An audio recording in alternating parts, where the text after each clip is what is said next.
Bab 1786 Istana Raja Naga muncul kembali. Siapa itu? Perubahan mendadak itu membuat takut para pria berwajah hantu yang tersisa sampai mati. Hal ini terutama berlaku untuk pria berwajah hantu yang memimpin. Kultivasinya telah mencapai tingkat kesempurnaan ilahi. Kesadarannya cukup untuk menempuh jarak radius 100 meter, tetapi dia tidak menemukan apapun. Bukan hanya mereka, tapi Hua Ziyue dan orang-orang di istana Tuan Kota juga tercengang dan tidak tahu siapa yang membantu mereka. Yang paling penting adalah kematian orang-orang di depan mereka ini terlalu aneh. Mereka tidak bisa merasakan fluktuasi energi yang sebenarnya, tapi kepala mereka hilang. Di pohon besar di kejauhan, Ye Bufan menarik pelatuknya dan diam-diam menghela nafas di dalam hatinya. Membunuh begitu banyak orang kuat dalam tahap transformasi adalah menyia-nyiakan jiwa mereka. Tapi tidak mungkin, dia tidak berani menggunakan botol pemurnian iblis untuk mengumpulkan jiwa orang-orang ini di siang hari bolong. Jika tidak, setelah diketahui bahwa dia memiliki senjata ajaib di tangannya, banyak orang kuat akan mengerumuninya dalam beberapa hari, dan dia akan mendapat masalah besar. Tapi bagaimanapun juga, kita masih harus memikirkan beberapa cara, dan kita tidak bisa membiarkan semua orang ini sia-sia. Memikirkan hal ini, dia tidak lagi membidik kepala lawannya, tetapi mengubah targetnya. Pemimpinnya, pria bertopeng berwajah hantu, sedang melihat sekeliling ketika tiba-tiba ada rasa sakit yang menusuk di betisnya. Ketika saya melihat ke bawah, saya melihat betis kaki kanan saya telah menghilang begitu saja, seperti kepala orang-orang yang hilang. Bahkan setetes darah pun tidak terlihat, dan menghilang begitu saja dengan cara yang aneh. Jika bukan karena rasa sakit yang parah, dia mungkin tidak akan menyadarinya. Apakah hantu ini berhantu? Sebagai ahli bela diri, dia tidak akan pernah percaya pada hantu dan dewa, dan ini terjadi di siang hari bolong. Hanya ada satu hasil, yaitu pihak lain memiliki orang yang sangat kuat, dan budidaya serta metode pihak lain telah melampaui ruang lingkup kognisinya. Ayo pergi. Dalam situasi ini, dia tidak berani berhenti sejenak. Dia langsung memanggil anak buahnya dan berlari menjauh. Melihat pria berwajah hantu ini mundur secara tiba-tiba, Hua Ziyue dan yang lainnya menghela nafas lega, seolah-olah mereka telah meninggalkan gerbang neraka, dan mereka semua merasa seperti selamat dari bencana. Namun masalahnya belum selesai. Begitu pria berwajah hantu itu melarikan diri ratusan meter jauhnya, pemimpin pria berwajah hantu merasakan sakit yang menusuk di dadanya, dan kemudian jatuh dari udara. Hal yang sama juga berlaku untuk bawahan yang tersisa, yang hatinya tertusuk satu demi satu. Mayat beberapa orang jatuh ke tanah, dan jiwa mereka keluar dari istana Niwan. Namun sebelum mereka bisa melarikan diri, mereka tiba-tiba merasakan kekuatan isap yang sangat besar, dan kemudian mereka benar-benar kehilangan kesadaran.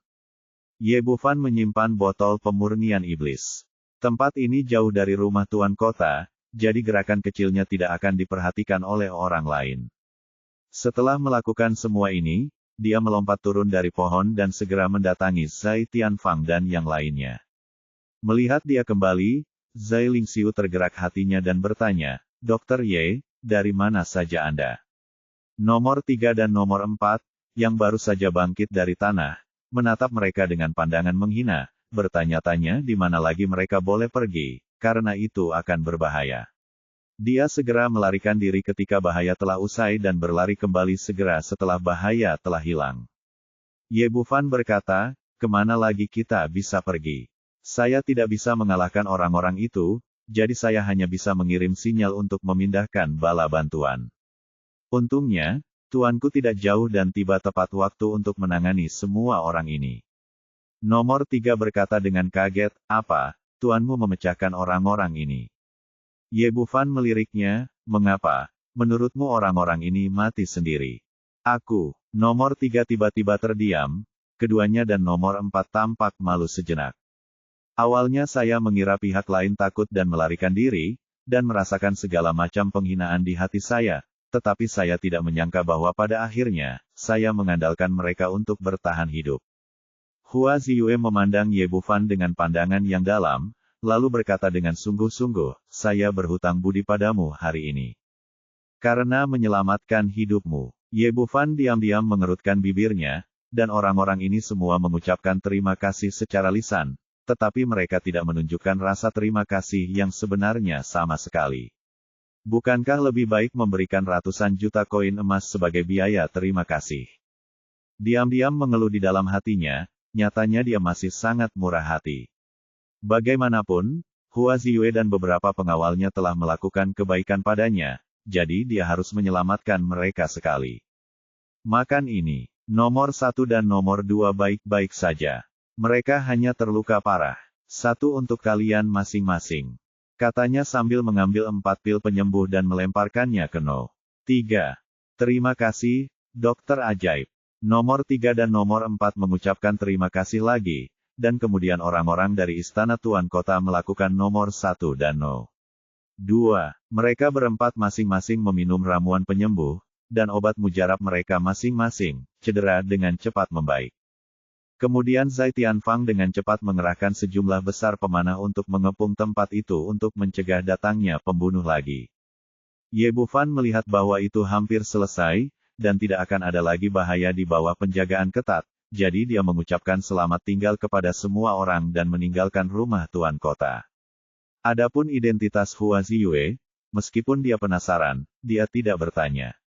Setiap orang memiliki rahasianya sendiri. Karena mereka tidak ingin memberitahu mereka, dia tidak perlu mengetahuinya. Dan itu hanya pertemuan kebetulan. Saya khawatir kita tidak akan pernah bertemu lagi setelah hari ini. Kembali ke pusat medis Taiping, dia bergegas kembali ke kamarnya. Kali ini dia mengumpulkan begitu banyak pil senyuan. Anda harus tahu bahwa tahap jiwa baru lahir sangat penting baginya. Begitu dia kembali ke tingkat kultivasi ini, kekuatan mentalnya akan mampu membuka istana Raja Naga lagi, yang setara dengan memiliki kartu truf ekstra yang menyelamatkan nyawa pada saat kritis. Di saat yang sama, dia juga sedikit gelisah di dalam hatinya. Anda harus tahu bahwa negeri ajaib Kunlun adalah ruang independen, dan dia bertanya-tanya apakah tempat itu masih bisa dihubungkan dengan istana Raja Naga. Sekarang saya tidak lagi terlalu peduli, yang terpenting adalah memanfaatkan waktu untuk memulihkan kultivasi saya. Setelah mengatur nafas di tubuhnya agar stabil, dia melemparkan senyuan dan ke dalam botol pemurnian iblis ke dalam mulutnya. Tingkat kultivasi pria berwajah hantu ini sebelumnya semuanya berada pada tingkat transformasi dewa. Pemimpin mereka telah mencapai puncak tahap transformasi jiwa, jadi efek dari pil senyuan yang disempurnakan benar-benar berbeda.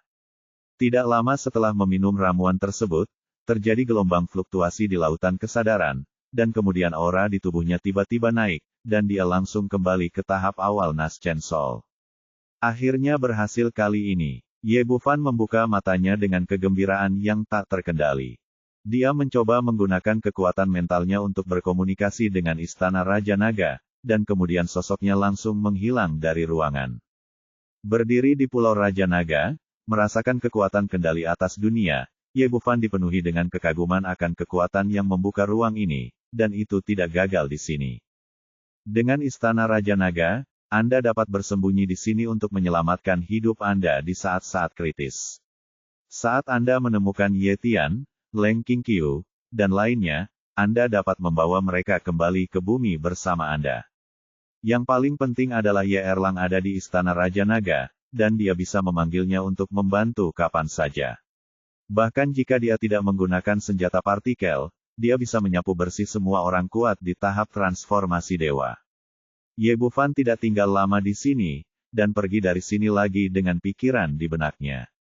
Saat dia kembali ke kamar, ada fluktuasi pada jimat komunikasi giok di sakunya. Adikku, kemarilah sebentar. Adikku ingin memberitahumu sesuatu yang baik. Setelah menerima berita itu, dia merasa sangat gembira di dalam hatinya. Luo Yudi mengatakan bahwa ada sesuatu yang baik, dan itu mungkin berhubungan dengan Qixing Chao dan Hong Yuanguo. Memikirkan hal ini, dia segera meninggalkan Taiping Medical Center dan bergegas menuju Paviliun Jubao. Bab 1787 Berita tentang Hong Yuanguo. Ye Bufan datang ke pintu Paviliun Jubao. Fu Haisan sudah menunggu di sini. Setelah melihatnya, dia segera membawanya menemui Luo Yudi. Setelah memasuki pintu, dia langsung berkata dengan tidak sabar, "Kak, apakah ada berita tentang bahan obat yang saya cari? Luo Yudi masih lebih menawan daripada bunga, dan dia langsung tertawa setelah mendengar kata-katanya, "Hei, adikku sangat pintar, dia bahkan bisa menebak ini." Setelah mendengar bahwa tebakannya benar, Ye Bufan berkata dengan penuh semangat, "Kak, cepat beritahu aku, apakah rumput bintang 7 atau buah dolar merah yang punya berita? Bagaimana saya bisa membelinya?" Petik 2. Adikku, jangan khawatir sebanyak yang kamu inginkan, bahkan jika aku memberimu tubuhku. Kamu sangat cantik, siapa yang menginginkan pria bau sepertimu? Luo Yudi adalah wanita yang sangat cantik, dan setiap gerakannya penuh pesona. Jika kamu menginginkan informasi, berikan aku sesuatu sebagai gantinya, sesuatu yang belum pernah kamu lihat sebelumnya dan masih dapat mengesankan adikmu. Ye Bufan mengerti, tapi saya hanya punya begitu banyak persediaan. Bagaimana bisa ada sesuatu yang begitu baru yang belum pernah saya lihat sebelumnya? Saya punya hard drive T di sini, apakah Anda menginginkannya? Mengatakan ini di dalam hatinya, dia tidak berani menyinggung wanita di depannya, dan kesadaran spiritualnya menghitung inventarisnya. Meskipun inventarisnya banyak, hanya ada beberapa item yang bisa dia dapatkan. Walaupun Durex tergolong baru, namun wanita ini pasti belum pernah melihatnya, dan meskipun sangat praktis, namun jelas tidak mungkin untuk menggunakannya. Ada banyak jenis makanan lezat, tapi makanan ini enak untuk beberapa gadis kecil, tapi jelas tidak cukup untuk wanita di depanku. Ambil saja. Ye Bufan akhirnya memilih MP3 yang diberikan oleh Ouyang Jing, yang berisi banyak lagu yang suka didengarkan oleh para gadis. Benda ini cocok untuk digunakan sekarang. Jika wanita ini menyukainya, saya dapat menggunakannya sebagai alat tawar-menawar di masa depan ketika baterainya habis dan menjual power bank kepadanya dari waktu ke waktu. Memikirkan hal ini, pikirannya bergerak, dan MP3 merah yang indah muncul di tangannya. "Ini untukmu." Mata Luo Yudi tiba-tiba berbinar. Benar saja, pria ini bisa menemukan sesuatu yang baik yang belum pernah dia lihat sebelumnya. Dia mengambilnya dan melihatnya, lalu bertanya dengan penuh minat, "Apa ini? Bagaimana cara menggunakan benda ini?" Ini disebut suara alam. Disebut MP3, begitu pula pihak lain. Mengetahui maksudnya, saya langsung memberinya nama yang bagus, lalu menjelaskan cara menggunakannya. Ya Tuhan, ada hal yang bagus. MP3 mudah dipelajari, dan Luo Yudi adalah wanita yang sangat cerdas. Dia segera memulai dan mendengarkannya dengan headphone. "Adik, siapa yang menyanyikan lagu ini? Bagus sekali.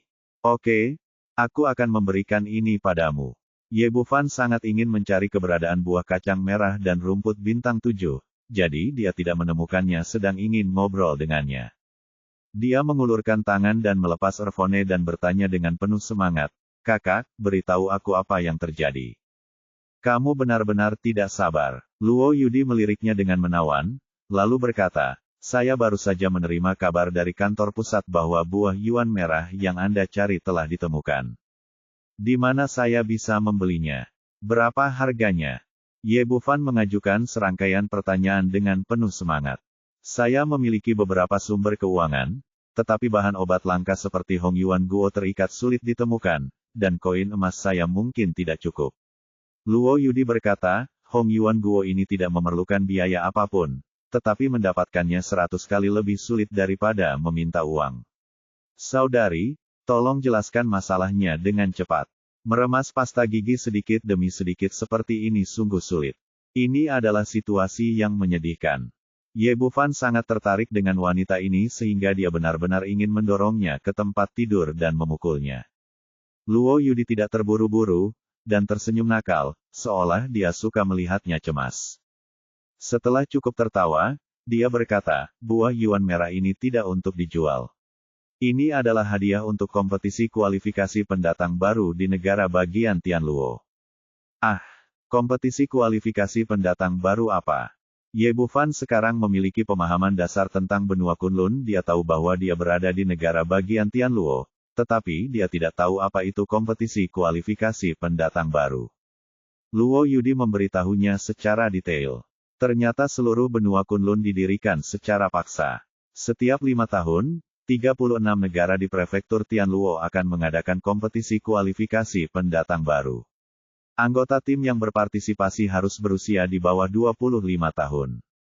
Karena pemeringkatan di babak kualifikasi terkait dengan reputasi masing-masing negara dan distribusi kepentingan selanjutnya, setiap negara sangat mementingkan hal tersebut. Kali ini, mereka bahkan mengeluarkan buah yuan merah, bahan obat yang sangat langka, sebagai hadiah terkenal pertama. Setelah mendengar ini, Ye Bufan memahami masalahnya, tapi dia mengerutkan kening. Seperti pepatah terkenal di bumi, masalah yang bisa diselesaikan dengan uang bukanlah masalah. Betapapun mahalnya buah yuan merah, dia masih bisa menemukan cara untuk mendapatkan lebih banyak uang. Masalahnya sekarang mereka tidak menjualnya sama sekali, melainkan dijadikan sebagai hadiah juara pertama, sehingga menimbulkan banyak masalah. Adik, apa kabar? Apakah kamu menginginkan bahan obat ini? Ya, tentu saja. Yang terpenting bagi Ye Bufan sekarang adalah kembali ke bumi, dan untuk kembali dia harus memiliki cukup kultivasi.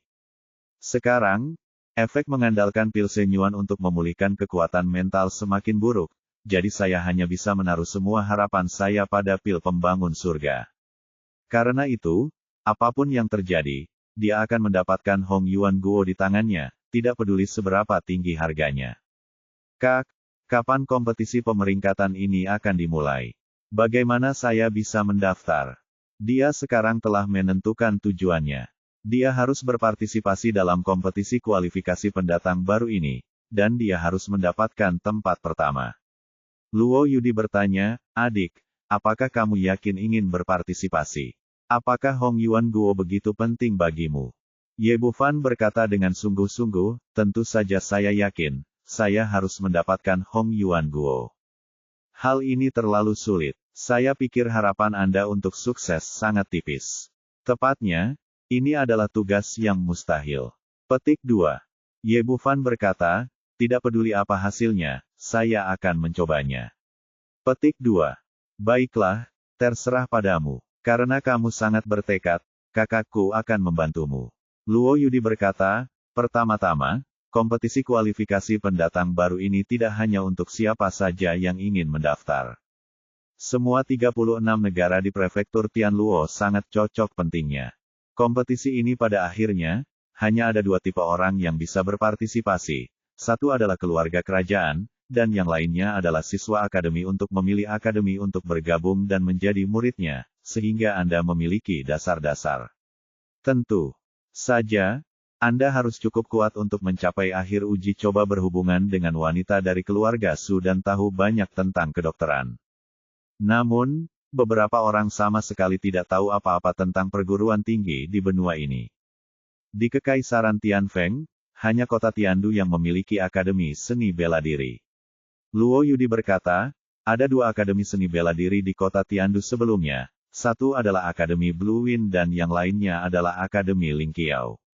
Namun beberapa tahun yang lalu, Lingqiao Akademi Xiao tiba-tiba menolak, dan sekarang hanya Akademi Blue Wind yang tersisa. Jika kamu ingin bergabung, aku dapat membantumu. Bab 1788 Kompetisi Kualifikasi Pemula. Ye Bufan berkata, dalam hal ini, tolong minta adikku untuk membantuku bergabung dengan Akademi Blue Wind. Tidak masalah, hari-hari ini adalah hari perekrutan Akademi Blue Wind. Masih ada 3 hari sampai akhir, jadi begitulah masih ada waktu. Luo Yudai berkata, tapi ini hanya langkah pertama. Intinya bagi Blue Wind Academy untuk merekrut siswa adalah periode pembangunan fondasi. Kualifikasi Anda sudah cukup. Jika Anda ingin memenuhi syarat untuk mengikuti kompetisi peringkat, Anda setidaknya harus mencapai level Yuanying atau lebih tinggi. Dari sudut pandang ini, tingkat kultivasi Anda masih agak rendah. Aku sebenarnya level Yuanying, tapi tuanku selalu menjagaku tetap rendah hati dan tidak menunjukkannya. Kata Ye Bufan. Setelah selesai, aura di tubuhnya tiba-tiba meletus. Meski sekilas, itu jelas merupakan tingkat budidaya jiwa yang baru lahir. Adik, saya tidak menyangka kamu menyembunyikannya terlalu dalam. Luo Yudi tidak tahu bahwa tingkat kultivasinya telah meningkat dalam beberapa hari melanjutkan, bahkan jika kamu mencapai tahap awal Yuanying, kamu baru saja lulus.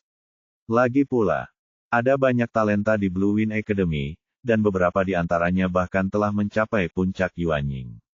Luo Yudi berkata. Petik 2. Sesuai aturan sebelumnya, setiap negara akan diberikan 5 tempat dalam kompetisi kualifikasi pendatang baru Tianluo. Pada akhirnya akan berbentuk kompetisi arena untuk menentukan 5 orang yang akan mewakili Kekaisaran Tianfeng dalam kompetisi. Tidak masalah. Saya yakin saya bisa menjadi salah satu dari 5. Ye Bufan. Bisa dikatakan telah mengalami ratusan pertempuran dan masih sangat percaya diri dengan kemampuan bertarungnya yang sebenarnya. Bahkan jika tingkat kultivasinya tidak lagi meningkat di masa depan, dia masih memiliki kekuatan untuk melawan puncak Yuanying di awal tahap Yuanying. Jika dia bisa menggunakannya kemampuan untuk menekan bagian bawah kotak bahkan dapat membunuh yang kuat di tahap transformasi. Terlebih lagi, sekarang dia dapat memobilisasi Ye Erlang untuk bertarung. Dia tidak akan takut bahkan jika dia takut di puncak transformasi. Melihat penampilannya yang percaya diri, Luo Yudi melanjutkan. Berkata, bahkan jika Anda bisa mendapatkan 5 tempat berpartisipasi, harapan untuk akhirnya mendapatkan tempat pertama sangatlah tipis. Anda harus tahu bahwa Kekaisaran Tianfeng adalah yang terlemah di antara 36 negara di seluruh benua Tianluo. Meskipun berpartisipasi dalam kompetisi setiap tahun, ia belum bisa masuk 100 besar selama ratusan tahun. Jadi saya katakan bahwa meskipun Anda berpartisipasi dalam kompetisi, tidak ada kemungkinan untuk mendapatkan tempat pertama. Bagaimanapun, seni bela diri dari kerajaan lain terlalu kuat. Terutama kerajaan Daxing yang menjadi tuan rumah kali ini, konon tim peserta terakhir memiliki tingkat kultivasi paling rendah dan sedang dalam tahap menjadi dewa. Luo Yudi menceritakan keseluruhan situasinya dan akhirnya bertanya, adik, apakah kamu masih ingin berpartisipasi dalam situasi ini? Petik 2. Ye Bufan tersenyum tipis, tentu saja, pria tidak bisa mengatakan tidak. Petik 2. Bahkan jika masalah ini hanya 1 dari 10.000, dia harus bekerja 100 kali lebih keras. Selain itu, dia masih memiliki banyak kartu truf. Nah, dalam hal ini, kembalilah ke Tianfeng Capital bersamaku, dan aku akan mengantarmu. Ayo daftar. Ye Bufan sedikit terkejut, kakak akan meninggalkan kota Tianlang. Petik 2. Luo Yudi mengangguk, masa pelatihan 3 tahun saya di sini telah berakhir, dan saya akan kembali ke kota Tianfeng hari ini. Petik 2. Awalnya, aku memanggilmu ke sini hari ini karena aku ingin mengucapkan selamat tinggal padamu. Karena kamu juga pergi ke sana, kita kebetulan bepergian bersama. Ye Bufan bertanya, kapan kita akan berangkat? Petik 2. Segera pergi. Petik 2. Apakah kamu terburu-buru? Ye Bufan sedikit terkejut, saya akan mengucapkan selamat tinggal kepada dokter Su sebelum saya keluar. Petik 2. Sederhana saja, saya hanya akan meminta manajer Fu untuk pergi ke sana. Setelah Luo Yudi selesai berbicara, dia bertepuk tangan dan memanggil Fu Haisan dari pintu. Manajer Fu, tolong bantu saya pergi ke pusat medis Taiping untuk mengucapkan selamat tinggal, dan kemudian berikan ini kepada dokter Su. Setelah berbicara, Ye Bufan mengeluarkan cincin penyimpanan dengan total 10 juta koin emas di dalamnya. Tidak pernah menjadi orang yang pelit, tinggal di keluarga Su begitu lama adalah sebuah hadiah kecil. Fu Haisan setuju dan berbalik dan berjalan keluar ruangan. Luo Yudi sudah bersiap dan memasukkan barang-barang yang perlu dia bawa ke dalam ring penyimpanan. Sesampainya di depan pintu, tiba-tiba saya melihat suara tapak kuda di jalan, diikuti oleh sekelompok orang yang berlari kencang. Pemimpinnya adalah seorang pemuda berusia 30-an, mengenakan satu set pakaian putih dan memancarkan aura heroik. Yang paling menarik perhatian Ye Bufan adalah kuda yang mereka tunggangi. Benda ini tampak seperti kuda, tetapi memiliki tanduk di kepalanya, dan tubuhnya jauh lebih besar daripada kuda di bumi. Itu tampak sangat megah dan berlari lebih cepat, seperti angin puyuh, tiba di depan mereka berdua dalam sekejap mata. Ada 5 orang dalam rombongan mereka, tetapi mereka membawa 6 ekor kuda, dan salah satunya kosong.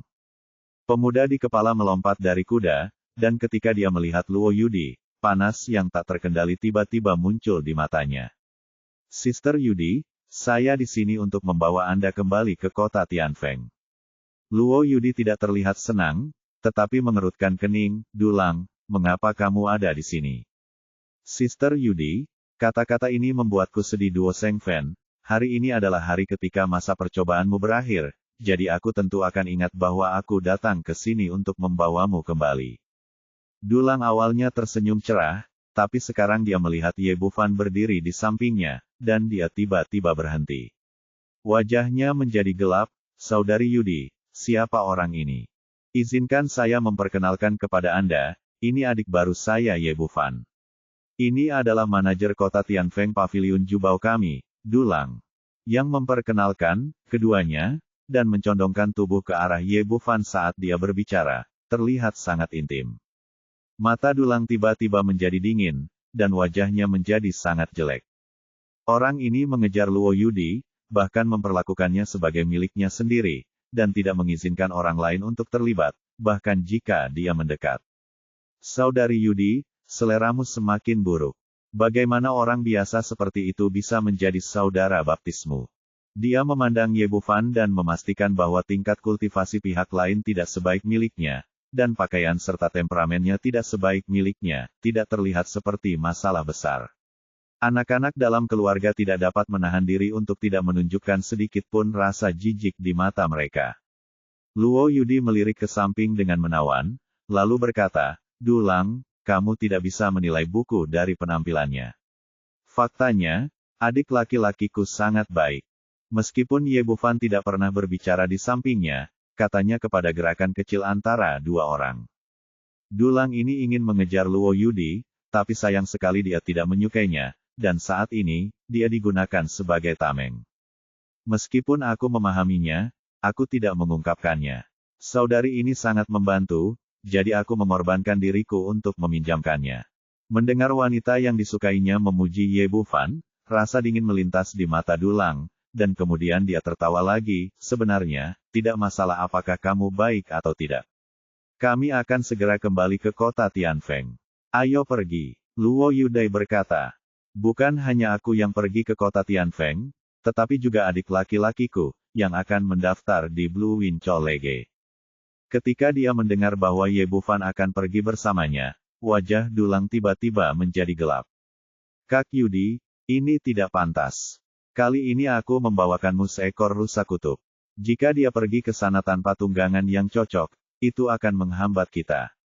Bab 1789 Rusa Kutub. Tidak masalah, kita berdua bisa menunggang kuda. Setelah Luo Yudi mengatakan itu, dia melompat ke rusa kutub di depannya dengan ujung jari kakinya, lalu melambai ke belakang dengan tampilan menawan, ayo, adik kecil. Tanda seru petik 2, tapi dia tidak ingin terlalu banyak berpikir sekarang. Dia tidak bisa menghancurkan Luo Yudi saat ini dan langsung melompat ke atas kudanya. Rusa kutub jenis ini jauh lebih besar dari kuda yang ada di bumi. Sekalipun ada dua orang yang duduk, tidak akan terasa sesak. Namun, setelah mereka berdua menunggangi kuda yang sama, ekspresi Dulang menjadi semakin jelek. Dia tidak menyangka mereka berdua akan begitu dekat satu sama lain. Luo Yudi tidak mempedulikan hal ini, hanya menggoyangkan kendali kudanya, dan rusa kutub melebarkan kukunya dan berlari menjauh dari kota. Seorang penjaga di sebelahnya berjalan ke arah Dulang, Tuan Stewart, apa yang harus kita lakukan? Haruskah kita membunuh anak itu secara langsung? Tidak perlu, kita tidak dapat mengacaukan rencana kita karena seekor lalat. Pada saat itu, kita hanya perlu ikuti saja rencananya dan singkirkan dia. Setelah itu, dia mengguncang kendali kudanya dan mengejarnya, diikuti oleh 5 orang yang tersisa. Ye Bufan duduk di belakang rusa kutub dan mengulurkan tangannya untuk memeluk pinggang ramping Luo Yudi. Luo Yudi gemetar. Meskipun dia terlihat menawan dan penuh kasih sayang di luar, dia sebenarnya sangat konservatif di dalam. Dia belum pernah disentuh oleh pria lain selama bertahun-tahun. Adik, apa yang kamu lakukan? Kamu mengambil keuntungan dari adikku. Cepat singkirkan tanganmu. Meskipun dia berusaha sekuat tenaga untuk mempertahankan cara bicara yang sama seperti sebelumnya, suaranya bergetar karena gugup. Kakak, kamu salah. Kamu tidak bisa membakar jembatan dengan menyeberangi sungai. Ye Bufan tertawa di telinganya, manusia sama seperti kuda ini. Jika kamu ingin kudanya lari, kamu harus memberinya rumput. Kamu baru saja mengatakan jika kamu menggunakan aku sebagai tameng, kamu harus memberikan beberapa manfaat. Meskipun dia belum pernah membeberkannya sebelumnya, dia tidak bisa membiarkan kebencian wanita ini sia-sia. Dia harus mendapatkan kembali ketertarikannya. Kamu. .. 2. Luo Yudi merasa malu dan marah, wajah cantiknya memerah sampai ke telinganya. Tepat ketika dia hendak marah, suara hentakan kaki kuda dulang terdengar dari belakang. Ye Bufan berbisik, "Kakak, jika kamu mengusirku, orang itu akan melihatnya." Luo Yudi mendengus dingin, tapi akhirnya menahannya tanpa berkata apa-apa. Ye Bufan menunjukkan sedikit rasa bangga di wajahnya, dan kemudian bertanya, "Kakak, kuda jenis apa ini?" Kelihatannya sedikit berbeda. "Kenapa? Kamu belum melihatnya?" Ini adalah binatang ajaib tingkat pertama rusa kutub, meskipun tidak memiliki serangan. Itu kuat, tetapi berlari sangat cepat, tetapi tidak mudah dijinakkan, jadi mahal. Luo Yudi menjelaskan dengan sangat rinci, sepertinya mengalihkan perhatiannya dengan berbicara untuk menghilangkan rasa malunya. "Tuan dan saya telah tinggal di pegunungan, dan kami belum pernah melihat hal seperti ini." Ye Bufan dengan santai membuat alasan lain. Tampaknya negeri ajaib Kunlun masih sangat berbeda dengan bumi, namun energi spiritual di sini sangat melimpah, dan tidak mengherankan jika berbagai makhluk berkembang biak. Lalu dia bertanya, "Siapa pria di belakang itu?" "Adikku sepertinya sangat membencinya. Dia adalah kepala manajer Paviliun Jubao Kota Tianfeng dan cucu dari tetua ke-9 Paviliun Jubao." 2. Luo Yudi berkata Dulang She dengan singkat memperkenalkan situasinya dan akhirnya berkata, "Orang ini telah mencoba menipu saya, dan itu benar-benar mengganggu saya." Ye Bufan berkata, "Dia tampaknya memiliki kultivasi yang baik, dia seharusnya mencapai tahap menjadi dewa, kan? Dia baru saja melakukan pengamatan singkat. Dulang tidak hanya mencapai tahap transformasi dewa, tetapi bahkan 5 orang yang dibawanya semuanya adalah master, dan semuanya berada di tahap transformasi dewa. Tampaknya Paviliun Jubao benar-benar kuat, tidak kalah dengan sekte dan keluarga besar itu. Meskipun orang ini agak menyebalkan, bakatnya dalam seni bela diri cukup bagus. Dia telah mencapai tahap akhir transformasi ilahi." Luo Yudi berkata, "Tunggu sebentar. Kamu harus berhati-hati terhadap orang itu tidak pernah menjadi pria yang murah hati, mungkin dia akan membalas dendam padamu. Jadi kamu harus tetap bersamaku dan jangan pergi dengan mudah." "Kakak, kamu telah memprovokasi musuh yang begitu kuat untukku, haruskah kamu memberiku kompensasi yang baik?" kata Ye. Tangan Bufan tidak bisa menahan diri untuk tidak menegang, dan tubuh Luo Yudi tiba-tiba bergetar. "Jangan main-main. Sebagai imbalannya, aku bisa mencarikan rumput bintang 7 untukmu secara gratis." "Cukup banyak." Ye Bufan tersenyum bangga, lalu berkata, "Kakak, orang itu sepertinya cukup baik, dan dia memiliki tingkat kultivasi yang tinggi. Dia berasal dari latar belakang yang baik, mengapa kamu tidak memikirkannya? Mengapa kamu begitu membencinya?" Ye Bufan telah dengan jelas melihat ini dari mata Luo Yudi. Apakah wanita membutuhkan alasan untuk membenci seseorang? Luo Yudi berkata, "Aku tidak tahu kenapa, tapi aku merasa tidak bahagia saat melihatnya. Belum lagi menikah dengannya, aku bahkan tidak ingin berteman. Tapi semuanya ada di sini Paviliun Jubao, dan kakekku adalah tetua agung, dan kakeknya adalah tetua ke-9. Mereka harus selalu saling memberi muka, kalau tidak, aku bahkan tidak akan repot-repot menunggangi rusa kutub yang dia kirimkan kepadaku."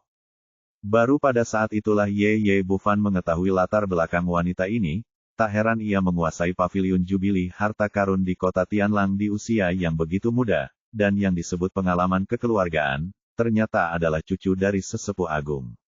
Setelah mengobrol sebentar, dia bertanya, "Seberapa jauh dari kota Tianfeng dan kapan kita bisa sampai?" Luo Yudi berkata, "Perjalanannya masih cukup jauh. Kita harus berkemah di luar selama 1 malam sebelum kita bisa tiba besok. Rusa kutub ini cepat dan memiliki daya tahan yang kuat. Kalau kuda biasa, butuh waktu 3 hari." Kedua orang itu mengobrol mesra sambil menunggangi kuda yang sama.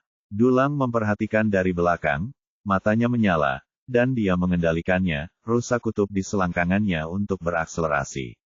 Ya, kemarilah. Ayo kita naik kuda yang sama.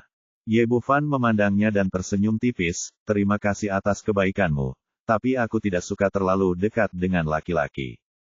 Petik 2. Dulang benci. Dia harus mengertakkan gigi dan berkata, "Nak, apakah kamu sudah memikirkan konsekuensi melakukan ini?" Wajah Luo Yudi menjadi gelap, apa maksudmu? Apakah kamu mengancam saudaraku? Tidak tega berselisih dengannya, dan akhirnya mendengus kejam. Dia memelototi Ye Bufan dan bergegas maju. Kecepatan rusa kutub memang jauh lebih cepat dibandingkan kuda biasa. Setelah keluar kota seperti angin kencang, saat malam tiba, mereka sudah menempuh perjalanan ribuan mil. Luo Yudi berkata, "Tuan Du, ayo kita cari tempat untuk berkemah. Lagi pula, kita tidak bisa kembali ke kota Tianfeng hari ini." Ngomong-ngomong, aplikasi membaca yang saya gunakan akhir-akhir ini memiliki banyak sumber buku, buku lengkap, dan pembaruan cepat. Dulang berkata, "Tidak, kali ini kita akan pergi ke lembah serigala liar, dan kita bisa kembali ke kota Tianfeng segera setelah malam tiba." Apa? Pergi ke lembah serigala liar? Ekspresi Luo Yudi berubah. Tidak, ini terlalu berbahaya. Apa yang berbahaya? Mereka hanya beberapa serigala liar, kata Dulang acuh tak acuh. Apa yang saya bawa ke sini kali ini adalah semua budidaya alam transformasi dewa. Ditambah lagi, saya di sini. Mati tidak perlu khawatir tentang keselamatan. Luo Yudi tahu bahwa dia mengatakan yang sebenarnya, tetapi dia masih berkata, hanya saja kita tidak perlu mengambil risiko. Bab 1790 Lembah Serigala Liar. Dulang berkata, tentu saja perlu. Posisi penguasa paviliun Jubao sedang menunggu saudari Yudi kembali dan mengambil alih. Saya telah membawa orang keluar lagi. Kita harus kembali secepat mungkin, jika tidak maka akan terjadi. Luo Yudi ragu.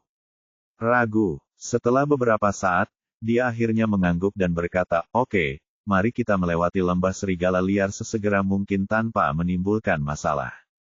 Melihat Luo Yudi menyetujui permintaannya, permintaan Dulang matanya bersinar dengan sedikit kegembiraan yang tak terlihat, dan dia memimpin menuju Ye Wolf Valley bergegas pergi, dan yang lainnya mengikuti dari belakang.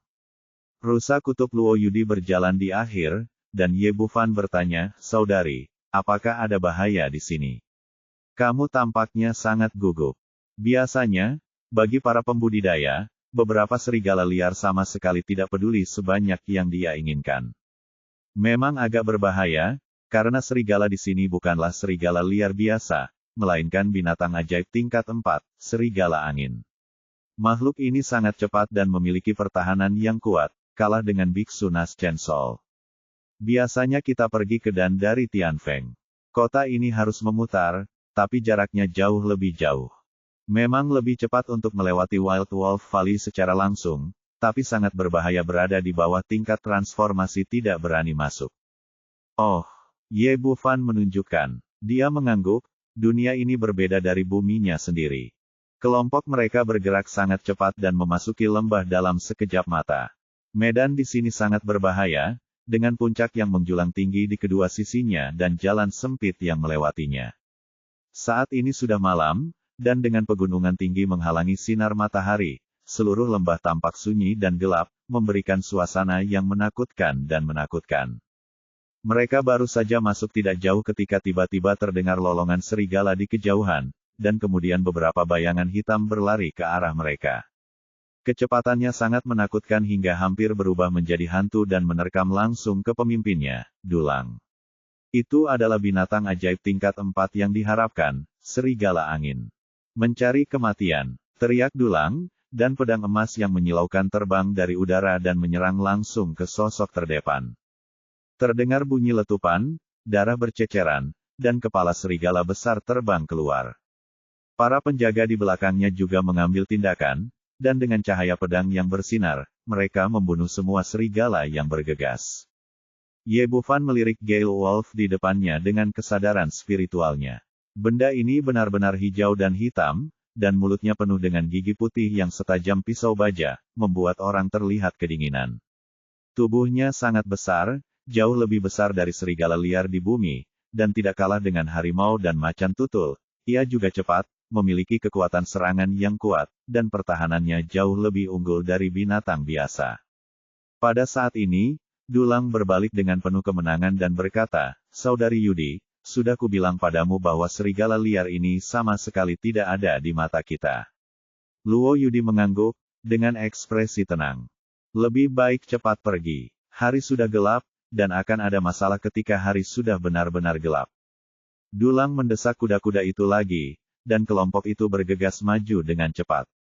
Setelah berlari cepat selama sekitar setengah jam, mereka telah mencapai kedalaman lembah serigala liar, dan pada saat ini, beberapa sosok muncul di depan semua orang. Kali ini bukan Storm Wolf, tapi pria bertopeng berbaju hitam. Pemimpinnya adalah seorang pria tinggi botak, memegang parang besar di tangannya. Dia memiliki aura yang mengintimidasi di sekujur tubuhnya. Ada 7 atau 8 orang berdiri di belakangnya, semuanya memiliki aura yang kuat, seolah-olah mereka telah memasuki tahap transformasi ilahi.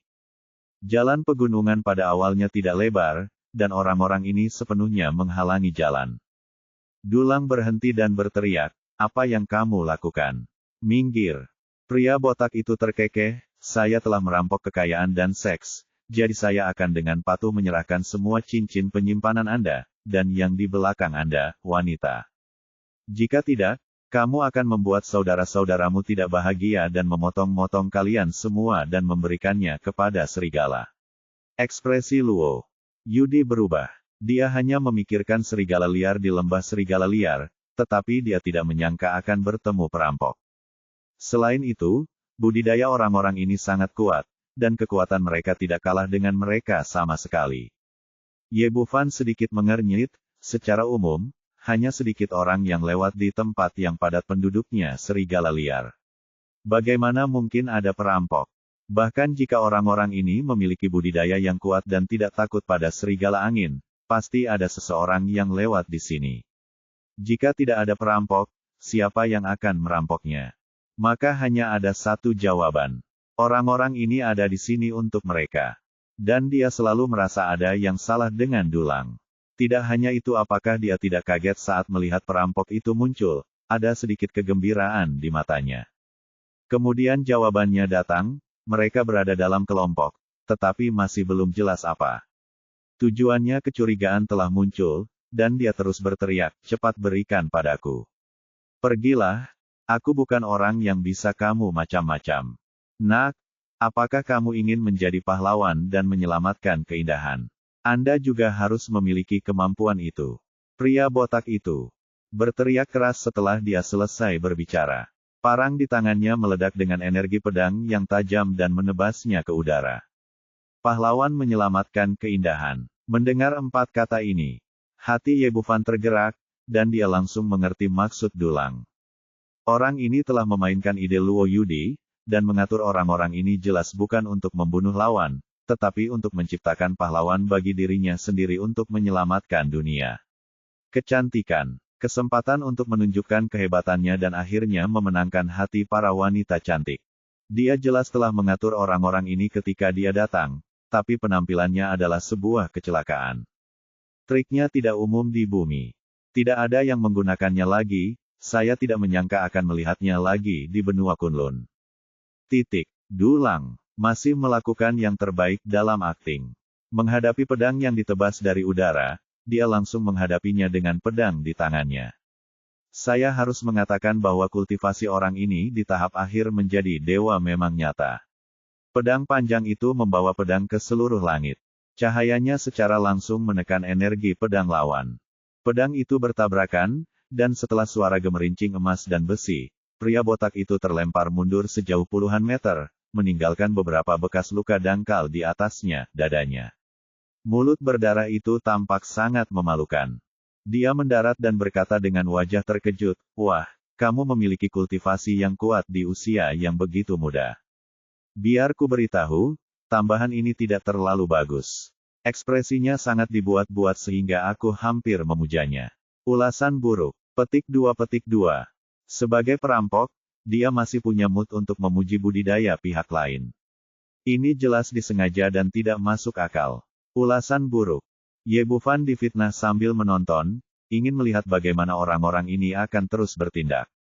Dulang memegang pedang panjang di tangannya dan terlihat heroik dan mengesankan. Sekarang kamu tahu betapa kuatnya tuan muda ini. Kenapa kamu tidak keluar dari sini? Wah, tidak peduli seberapa kuatnya kamu sendirian. Pria botak itu sekali lagi mengangkat parang di tangannya dan melambai kepada orang-orang di belakangnya. Saudara-saudara, ayo bersama, anak ini kuat, saya akan menjeratnya dulu. Kalian akan membunuh sisanya, lalu membunuhnya bersama-sama. Mengerumuni dan mengepung Ye Bufan dan yang lainnya. Orang-orang yang dibawa oleh Dulang juga melompat dari kudanya dan mengeluarkan senjatanya satu demi satu, seolah-olah sedang menghadapi musuh yang tangguh.